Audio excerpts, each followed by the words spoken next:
Amados irmãos em Cristo Jesus, a paz do Senhor. Eu convido a você a abrir a sua Bíblia em Êxodo, capítulo 12. Eu quero externar meu agradecimento pelo convite nessa manhã e também pelo ensejo do tema. É um tema que particularmente mexe muito comigo, convicção profunda. É o tema da vida da igreja, né? É a razão de tudo, que explica tudo e fundamenta tudo que nós somos e cremos, né, sobre tudo. Então, nós vamos fazer a leitura do capítulo 12, a partir do versículo 21 ao versículo 28. O texto bíblico diz assim: Chamou, pois, Moisés a todos os anciãos de Israel e disse-lhes: Escolhei e tomai vós cordeiros para vossas famílias e sacrificai a Páscoa. Então tomai um molho de sopo e molhai-o no sangue que estiver na bacia e lançai na verga da porta e em ambas as obreiras do sangue que estiver na bacia. Porém, nenhum de vós saia da porta da sua casa até amanhã, porque o Senhor passará para ferir aos egípcios. Porém, quando vir o sangue na verga da porta e em ambas as ombreiras, o Senhor passará aquela porta e não deixará o destruidor entrar em vossas casas para vos ferir. Portanto, guardai isto por estatuto para vós e para vossos filhos, para sempre. E acontecerá que, quando entrardes na terra que o Senhor vos dará, como tem dito, guardareis este culto. E acontecerá que, quando vossos filhos vos disserem: que culto é este vosso? Então direis: este é o sacrifício da Páscoa ao Senhor, que passou as casas dos filhos de Israel no Egito, quando feriu aos egípcios e livrou as nossas casas. Então o povo inclinou-se e adorou. E foram os filhos de Israel, fizeram isto, como o Senhor ordenara a Moisés e Arão, e assim fizeram. Esse capítulo, o capítulo 12, ele é o capítulo onde a Páscoa é instituída. A instituição propriamente da Páscoa, ela vai do versículo 1 até o versículo de número 20. Aqui está exatamente todo o elemento que representaria a Páscoa. Quais os utensílios que os judeus deveriam observar? O cordeiro de 1 ano, as ervas que seriam usado como sopo para poder aspergir e passar pelos umbrais das portas. Isso simbolizaria a marca de um livramento que esse povo iria viver em momentos depois. Mas eu fiz questão de ler esses versículos de 21 e 28, porque, na nossa opinião, no nosso coração aqui, ele traz o acontecimento dramático que reflete o significado da própria Páscoa para os judeus, né? O nosso objetivo aqui é mostrar o significado da Páscoa, mas nós precisamos ir à raiz do Antigo Testamento e o que ela tem a ver quando os autores do Novo Testamento transportaram essa simbologia da Páscoa para o Cordeiro Pascal, que é Cristo Jesus. O significado da palavra Páscoa, ela vem de um termo hebraico que significa passagem ou passar por cima. E a ideia da passagem e a ideia do passar por cima está justamente fundamentado neste texto, onde o autor sagrado mostra exatamente o momento em que os umbrais das portas dos judeus iriam ser marcados e o anjo da morte passaria pela nação pela nação egípcia e mataria aqueles primogênitos. Vamos relembrar que esse momento aqui é um momento crucial, aonde Moisés já vem se deparando há muito com o faraó, com o derramamento das pragas, e chega exatamente no momento crucial onde o Senhor daria um basta naquela situação para arrancar Israel das mãos do Egito. E esse momento desse livramento, né, dessa libertação, entraria no lugar dessa libertação um memorial que marcaria os judeus até os dias de hoje.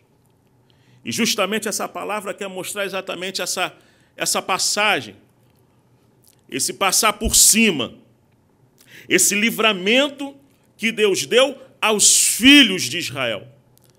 Então, o contexto geral do texto de Êxodo 12 está mostrando exatamente o livramento da morte, a fuga dos israelitas. E aqui há um significado muito interessante, porque logo depois do versículo 28, vem o versículo 29, onde até o versículo 36, onde as festas dos pães ázimos também seria comemorada juntamente com a Páscoa. E esses ázimos é o pão sem fermento, e deveria ser pão sem fermento para ficar exatamente simbolizado o momento da pressa. Não haveria muito tempo deles comerem a Páscoa. E isso está presente, inclusive, na forma de vestir. Deveriam estar com os lombos cingidos, os vestidos já pronto para correr, pronto para fugir. Então, a Páscoa instituída ali, ela fala do livramento da morte, mas ela fala também da fuga dos judeus. Elas falam de comer o pão sem fermento para lembrar a pressa com que os israelitas partiram do Egito. Porque, naturalmente, a partir do momento em que o primogênito de Faraó é morto, logo um tempinho depois, Faraó ele toma no seu coração a decisão aí, de fato, não só de impedir os israelitas de saírem, mas de matar os israelitas, exterminar os israelitas. E aqui é um momento crucial, onde o livramento de Deus se estendeu sobre a nação de Israel. Mas o que chama mais atenção ainda, o quanto que esse acontecimento deveria ficar gravado na nação. Os versículos de número 26 e 27 diz assim: e acontecerá que, quando vossos filhos vos disserem, que culto é este vosso? Essa Páscoa deveria ser comemorada anualmente. E, naturalmente, os filhos que iriam perguntar: que culto é esse? Que comemoração é essa? Então direis: este é o sacrifício da Páscoa ao Senhor, que passou as casas dos filhos de Israel no Egito, quando feriu aos egípcios e livrou as nossas casas. Então o povo inclinou-se e adorou. Era o plano de Deus que a nação de Israel tomasse isso por celebração em todo o canto da terra que eles iriam conquistar logo adiante. Mas isso começaria pela família. Isso começaria de pais para filhos. Isso começaria exatamente naquele ponto que Deuteronômio 6 fala com muita clareza e dá até um método de como que os filhos deveriam ser criados pelos pais.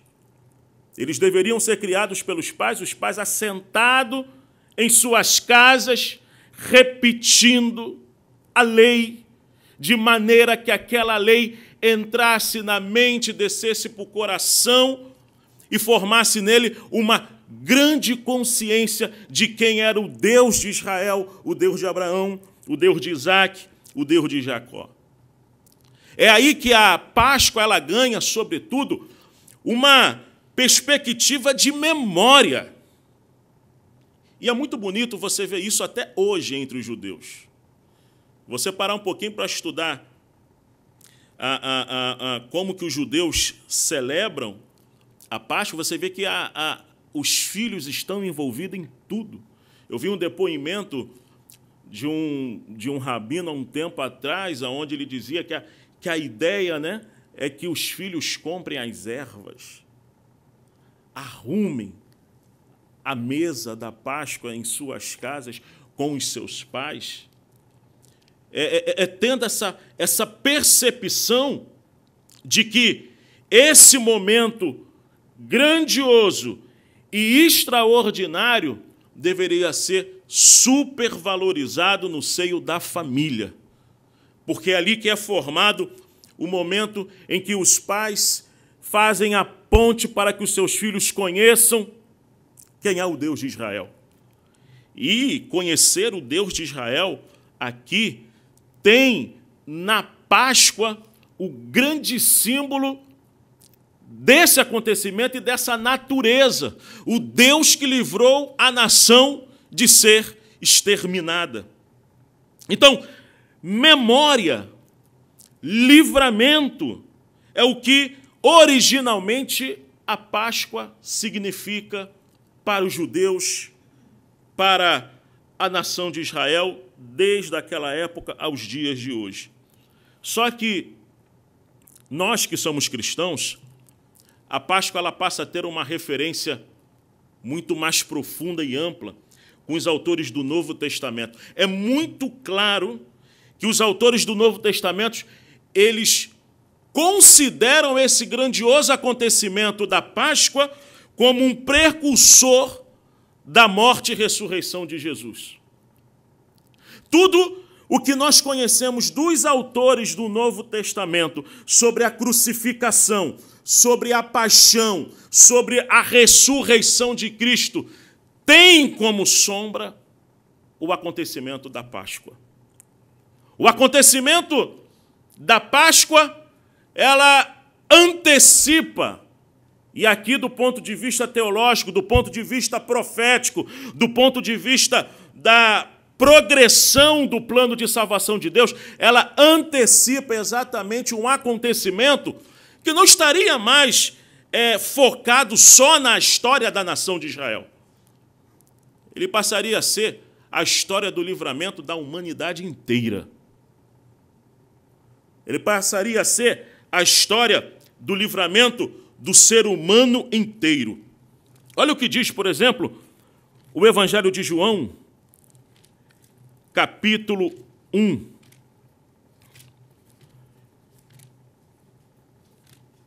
Capítulo 1, versículo 29. O texto diz assim: no dia seguinte, João viu a Jesus, que vinha para ele, e disse: eis o Cordeiro de Deus, que tira o pecado do mundo.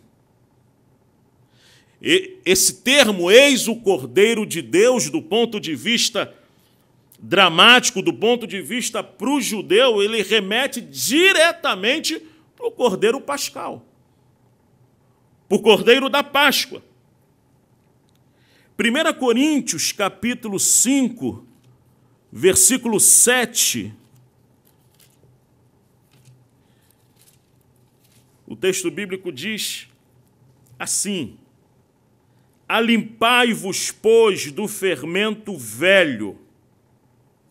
Aqui já remete à ideia do comer sem o fermento, para que sejais uma nova massa, assim como estais sem fermento, porque Cristo, nossa Páscoa, foi sacrificado por nós. Então, os autores do Novo Testamento, eles mostram com muita clareza que tudo o que aconteceria com Cristo e o que aconteceu com Cristo tinha como sombra o grande acontecimento da nação de Israel. Ou seja, é a revelação progressiva do plano de Deus que da nação agora Deus atuaria para livrar a humanidade. E como símbolo desse acontecimento e como símbolo dessa coisa extraordinária que foi o sacrifício de Cristo, o sacrifício expiatório e sua ressurreição, para nós cristãos, nós temos na ceia do Senhor a grande representação dessa Páscoa cristã. É ali, nesse momento dramático de Jesus, no final de sua vida, e você vê que como tem essa relação da preocupação como Moisés tinha no Antigo Testamento, disso ser passado para os pais, dos pais para os filhos, para nós cristãos, essa grande mensagem, esse grande símbolo, passaria fundamentalmente no rito da ceia, no ato da ceia, que há mais de 2000 anos as igrejas cristãs comemoram. E por que esse ato ele tem uma importância dramática, profunda? Porque a ceia do Senhor, ela é a pregação dramática. Você não precisa praticamente falar absolutamente nada, porque ali já está estabelecido, desde o momento das fórmulas que se colocam, que se diz o que tudo aquilo significa. Para mim, a ceia tem um momento, uma das mais importantes reuniões, porque eu me converti numa ceia. Meu primeiro contato com a fé cristã foi com a ceia. Eu vivi claramente o poder dramático da comunicação que a ceia tem na vida de quem está assistindo, ouvindo, vendo. E ela tem esse poder dramático, podemos dizer assim, porque ela está exatamente estabelecida em 2 pontos fundamentais. A ceia do Senhor é o maior símbolo da Páscoa cristã, porque, sobretudo, ela é uma celebração memorial. O que eu quero dizer aqui nesta manhã é que, para nós, o ápice da celebração da Páscoa, para nós, é a ceia de Cristo. Uma Páscoa sem ceia de Cristo, do ponto de vista cristão, ela está incompleta. Isso é muito interessante porque, para muitos cristãos, como a gente comemora a ceia mensalmente, parece que isso fica um pouco perdido do seu significado, do que seria isso na Páscoa. Na Páscoa, a ceia parece que ela leva esse significado pleno, porque ela está mostrando ali que ela é memória. Memória do que Cristo fez. Memória do que Cristo foi. Imagine se o potencial poderoso disso, se a gente pega isso para trazer para as nossas casas, para os nossos filhos, e educando e mostrando a eles, olha por que a gente comemora a Páscoa e a gente celebra a ceia. O pão que do trigo moído, que do trigo que foi triturado, surge a massa do pão. O símbolo que isso tem com a história de Cristo, que foi moído por nós para nos dar vida. Isso aqui é um ponto fundamental na fé cristã, porque a expiação de Cristo É o que Paulo fala em 1 Coríntios 5.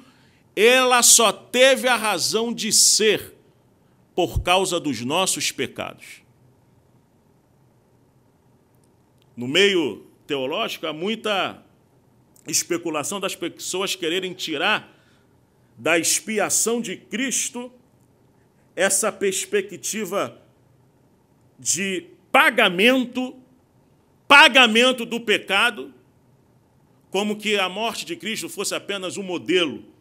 Se a gente encarar a morte de Cristo como apenas um modelo, você esvazia a fé cristã como em si.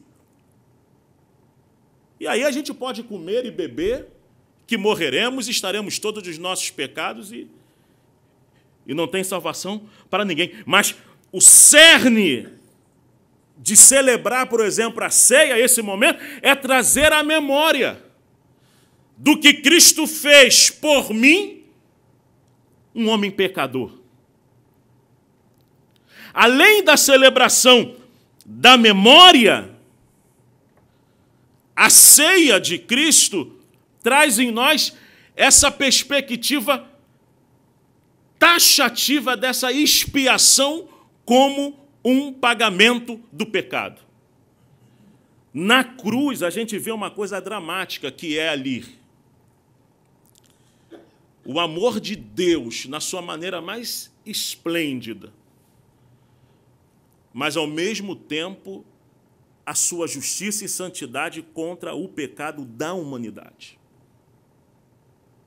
Um Deus que não tolera o pecado como o lado mais vil da humanidade, mas, ao mesmo tempo, a ama e dá no seu Filho o objeto desse amor, no lugar de condenar eternamente a humanidade, de transferir esse pagamento no Cordeiro inocente. A ideia da crucificação de Cristo é chocar mesmo. Chocar o ser humano. E a ceia mostra exatamente isso. Quando o vinho é derramado, o sangue foi derramado, a morte de Cristo é uma morte violenta. Violenta. Sem razão humana de ser, uma das coisas mais absurdas que ocorreu na história humana. Cristo morrer por quê? Pelo que ele fez, pelo que ele pregou, pelo que ele falou. E aí a gente traz esse motivo. A Páscoa na ceia é a plenitude desse drama. Por isso que nós poderíamos dizer que a ceia do Senhor, ela remonta 3 aspectos temporais fabulosos para nós.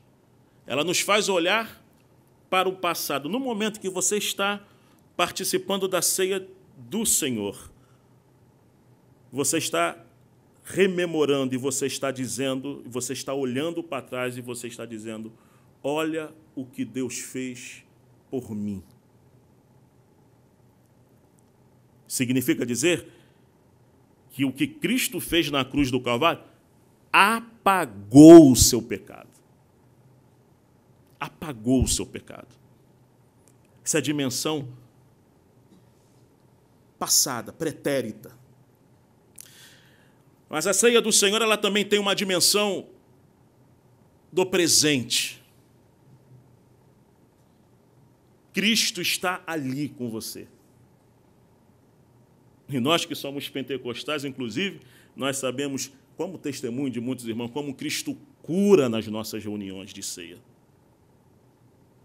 Já vi testemunhos maravilhosos de pessoas chegarem numa ceia enfermas e saírem dali curadas.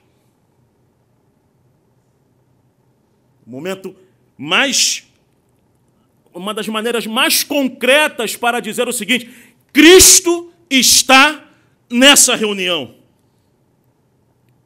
E, sobretudo, essa reunião da ceia como a celebração máxima da Páscoa, no tempo concreto, no tempo presente, ela nos aponta para uma verdade que todo seguidor de Jesus deve anelar, deve esperar, é a sua volta. Apóstolo Paulo diz, fazei isto. Até quando, irmãos? Devemos fazer isso até quando? Até que ele venha.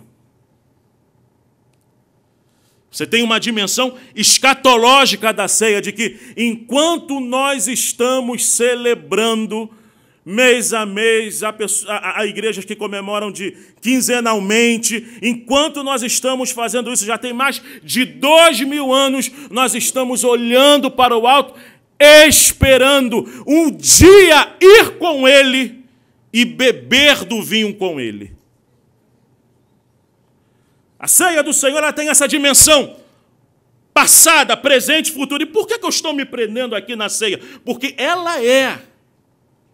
Essa reunião é esse ato concreto, dramático da Páscoa do Senhor. E é nesse sentido que eu digo que a gente deve celebrar a Páscoa com muita alegria, porque, em primeiro lugar, houve um momento que essa Páscoa chegou em nossa vida. Você imagina do Egito que o Senhor Jesus nos tirou um dia. Para nós, hoje, do século 21, nós devemos celebrar a Páscoa de Cristo, porque, em primeiro lugar, Ele, o Cordeiro Pascual, chegou à nossa vida um dia. Ressuscitou, livrou, nos arrancou, como uma expressão que nós ouvimos aqui nessa manhã, de um lamaçal de pecado. A Páscoa de Cristo, ela se torna realidade nas nossas vidas, justamente quando Ele chega, quando Ele se assenta e ceia conosco. Um desses pontos que é mais bonitos, né? Que a gente percebe claramente esse poder do Evangelho, é quando, logo depois de morrer, o nosso Senhor aparece para os discípulos no caminho de Emaús, e Ele faz um diálogo com aqueles discípulos, e num dado momento, conforme os discípulos iam conversando, no início do diálogo, eles estão frustrados, eles estão tristes, mas conforme o Senhor dialogava com eles, chegou no final do diálogo aquela resposta que um fala para o outro, não aquecia os nossos corações quando Ele nos explicava as Escrituras. Esse é o símbolo quando Cristo chega às nossas vidas. O coração aquece, o sentido da vida se torna uma outra, ganha um novo sentido, ganha uma nova perspectiva, ganha uma mente totalmente nova. Nós devemos celebrar a Páscoa justamente porque Ele é a nossa Páscoa. Ele foi a sua Páscoa um dia, continua sendo, e você deve sempre rememorar o dia extraordinário em que Jesus entrou em sua vida e assentou e tomou a ceia com você. Nós devemos celebrar a Páscoa também, meus irmãos, porque quando Cristo chegou em nossas vidas, Ele perdoou completamente os nossos pecados. Quem viveu a experiência de conversão? Uma experiência de conversão significa quando você toma conhecimento e consciência do pecado em sua vida. E num dado momento isso dá um desespero, porque você não sabe o que fazer, que você não tem o que fazer. Mas quando você descobre que Cristo é o Salvador e o que precisaria ser feito já foi feito, isso é extraordinário.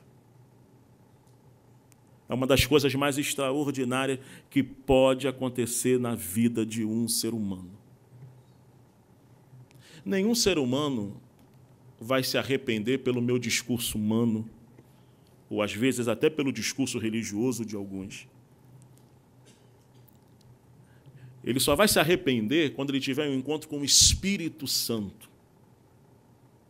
que traz essa testificação, que convence o ser humano do pecado, da justiça, do juízo. Quando isso acontece, é apagado todo o pecado.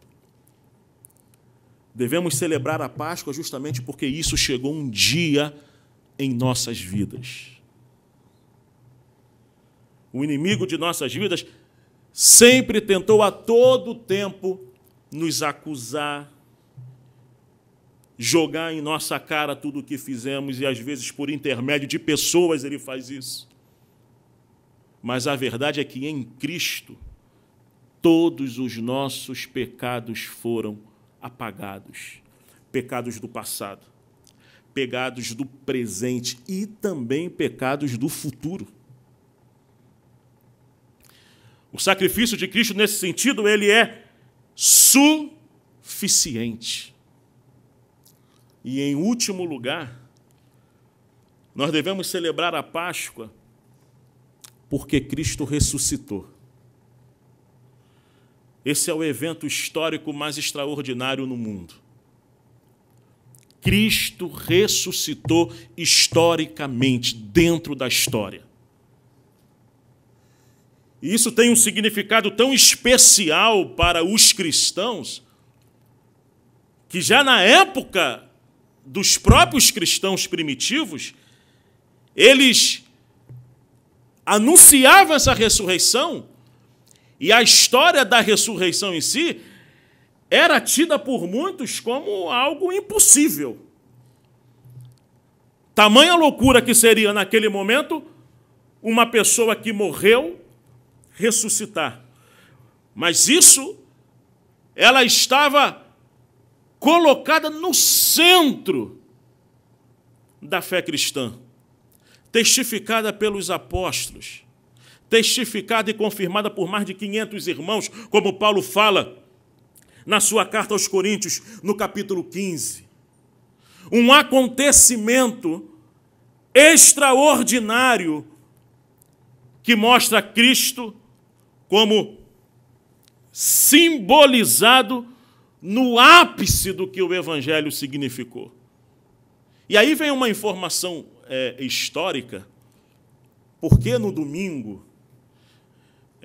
ganha nos nossos círculos muito essa história de que foi Constantino que inventou o domingo. Eu falei, o pessoal só faltou combinar isso com o pessoal oriental.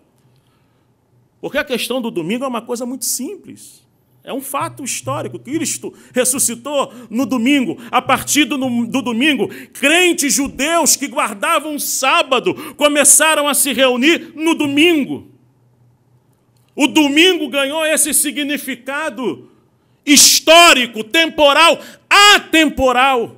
Num dia na história, um fato extraordinário, espiritual, aconteceu de maneira concreta na história. Todos os cristãos, antes de Roma existir, comemoravam no domingo. Claro que a gente não vai ter essa visão do domingo como muitos sabatistas têm,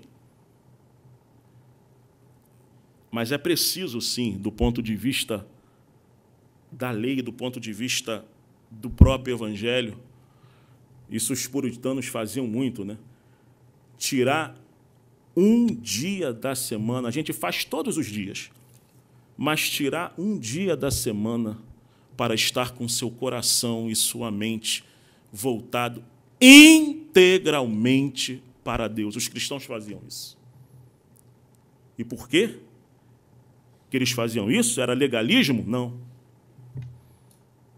Era idolatria pelo domingo? Não. Era uma perspectiva histórica profunda deles terem participado de um acontecimento extraordinário no mundo. Isso tem muito significado para nós no século XXI.